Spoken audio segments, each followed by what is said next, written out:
بسم الله الرحمن الرحيم. الحمد لله رب العالمين، والصلاة والسلام على أشرف المرسلين سيدنا ومولانا محمد صلى الله عليه وسلم. السلام عليكم ورحمة الله وبركاته.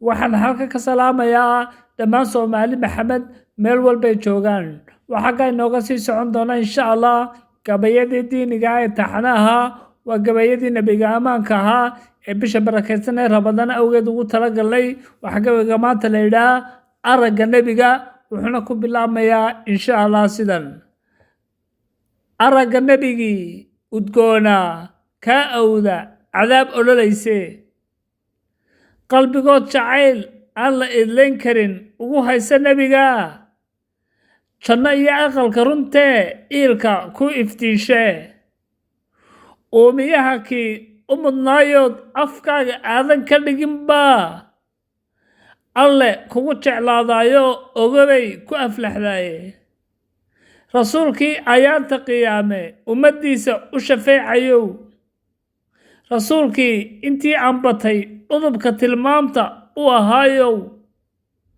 eebbow kuwii rasuulka ishoodu qabatee, ku istareexa dhama xawdka idil naga yeel, eebbow kuwii khayrka oogee arkaanta salaada iyo ku baahi baxa xuskaaga idil naga yeel. waad mahadsantiin dhammaantiin. waxaan leeyahay allah haynaga aqbalo acmaasha khayrka leh ramadaanta awgeed insha Allah. asaliga nabiga insha Allah walaalayaal basano. wasalaamu calaykum waraxmatullaahi wabarakaatuh.